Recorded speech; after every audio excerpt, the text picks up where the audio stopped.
Read and listen to the text. The children of the siege of Leningrad. 400,000 children from infants to school children lived in Leningrad when the city was often bombed by the Nazis at the beginning of the Great Patriotic War. Isolated from the outer world, the city lacked food and fuel.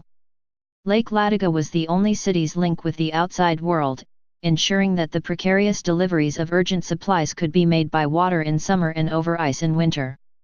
During the Great Patriotic War, a ferry evacuating the children of Leningrad was sunk in Lake Ladoga when it was bombed by the Nazis. All of the children died who were on this ferry. Their toys that were mostly for the infant children, had lain on the bottom of the lake for a long time.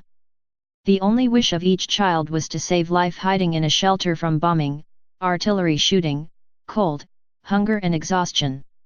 Whenever possible, the school classes were organized for them.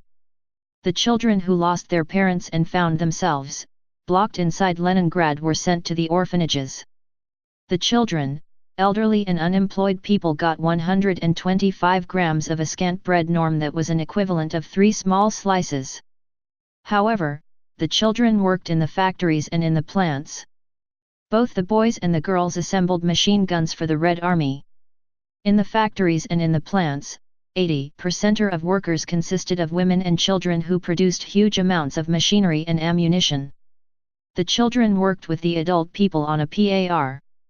They managed to distribute their forces so they were enough not only for the family but also for public affairs. The pioneers carried letters to the houses. They sawed wood and carried water to the families of the Red Army. The girls mended linen for the wounded soldiers and citizens and took care of them in the hospitals. In Leningrad, a lot of teens protected their city, extinguishing thousands of lighters that were dropped on the city from the Nazis' planes. The young protectors were on duty on frosty days.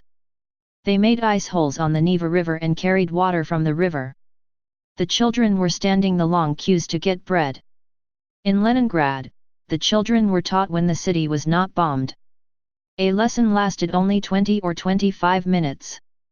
In their classrooms, the children couldn't write because of the unheated schools and bombing. Some children supposed that only their school helped to survive, where they could forget bombing, hunger, death, and suffering. The children were suffering from wounds, injuries, and hunger. In the schools, the child's groan could be heard in each corridor. A third of the population of Leningrad, that was more than 1 million citizens, died during the siege.